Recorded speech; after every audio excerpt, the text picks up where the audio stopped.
Kita soal keluarga tadi, jadi seorang laki-laki ini mengatakan bahwa dirinya sudah menikah 5 tahun dan sudah punya 2 anak, tapi belum mencintai istrinya gitu. Itulah yang kadang-kadang kita jumpai dalam kehidupan keluarga itu ya. Orang mengatakan, saya benci sekali dengan suami saya benci sekali dengan istri saya gitu. Tapi anaknya 5 gitu. Jadi satu sisi dia mengatakan benci, tapi sisi lain anaknya itu 5. Jadi anak dan cinta itu jurusannya beda. Cinta di jurusan satu dan anak di jurusan yang lainnya itu. Nah kemudian kalau kita melihat, saya karena penasaran dengan laki-laki ini tadi, saya bilang bisa nggak Anda ke Jogja, kita ketemu ngobrol gitu. Karena kalau lewat email tidak memadai. Dia akhirnya datang ke Jogja dan kemudian kita ngobrol soal mengapa dia tidak bisa mencintai istrinya padahal pernikahan sudah 5 tahun dan sudah punya 2 anak. Ketika saya mengurutkan apa yang tidak disukai dari istrinya itu, yang membuat saya kaget adalah ternyata urutan-urutannya itu semuanya hal-hal yang menurut saya itu teknis-teknis semuanya gitu ya. Urusan kecil-kecil semuanya gitu. Misalnya begini.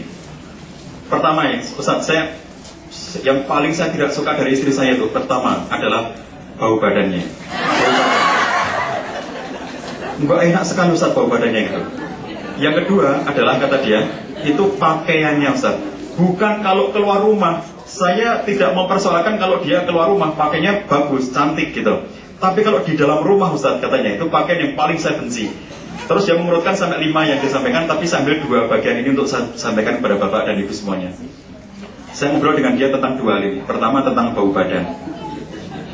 Saya tanyakan kenapa dengan bau badannya. Enggak enak sekali Ustaz. Saya tanyakan kepada dia, apakah Anda pernah menyampaikan ketidaksukaan Anda itu kepada istri Anda bahwa saya nggak suka bau badan kamu gitu? Ya enggak Ustaz. Bayangkan dia itu sarjana Ustaz, masa nggak tahu kalau dirinya bau gitu? Saya pikir apa hubungannya gitu ya antara sarjana dengan bau badan itu gitu. Bapak-bapak, ibu-ibu, siapa sih yang tahu bau badan kita? Siapa yang tahu bau badan kita? Orang lain. Kalau bapak-bapak, ibu-ibu bilang sama saya, Pak Sayadi, baunya nggak enak. Enggak, saya bilang biasa. Kenapa? Saya sudah akrab dengan bau badan ini.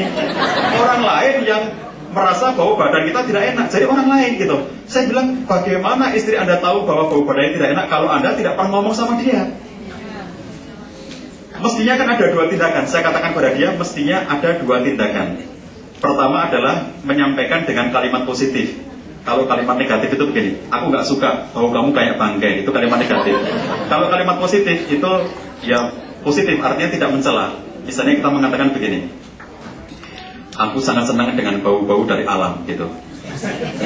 Jadi aku ingin bau kamu itu berubah-ubah setiap saat. Nah itu tindakan berikutnya adalah dibelikanlah wangi-wangian. Coba kamu pakai ini, besok kamu bisa rasa durian, besok kamu bisa rasa stroberi, besok kamu rasa melon gitu. Jadi aku suka sekali dengan yang dari alam begitu. Jadi selain menyampaikan, yang kedua adalah memberikan tindakan.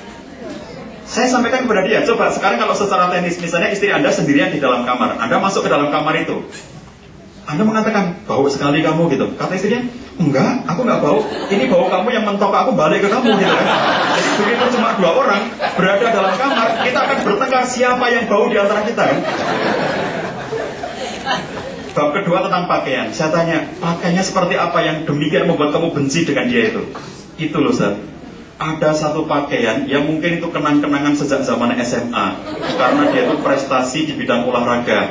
Jadi akhirnya training olahraganya itu selalu dipakai. Itu dari zaman SMA itu disimpan terus dan dipakai terus sampai sekarang. Sudah warnanya nggak jelas katanya kan, kayak itu asalnya warnanya itu apa dulu gitu. Tapi kemudian itulah yang selalu dipakai kalau di rumah. Begitu itu kotor, dicuci, kering, dipakai lagi. Begitulah setiap hari. Saya bilang itu juga 2 tindakan tadi. Yang pertama, Anda harus menyampaikan dengan kalimat positif. Kalau kalimat negatif, baju kamu jelek sekali gitu, itu negatif, mencela ya. Kalau positif itu misalnya dengan kalimat seperti ini, aku sangat bangga kamu punya prestasi olahraga, dan saya sangat appreciate bahwa kamu dulu memiliki kenangan yang indah di SMA. Untuk mengabadikan kenangan ini, mari baju olahraga ini kita museumkan gitu ya. Kalau perlu dilaminating gitu kan, supaya kemudian ini menjadi kenangan yang indah dalam hidup gitu. Tindakan berikutnya adalah, sebagai gantinya ini aku belikan baju yang bagus untuk kamu. Sehingga kemudian bukan hanya mencela gitu ya, bukan hanya mengkritik, tapi juga ada tindakannya, aku nggak suka ini tetapi kemudian dibeli baju yang disuka itu seperti apa gitu. saya belum lama kemarin, bapak-bapak mohon maaf, saya jalan-jalan di Jakarta sama seorang teman, ada sebuah urusan, jalan kaki karena nyari alamat nggak segera ketemu gitu.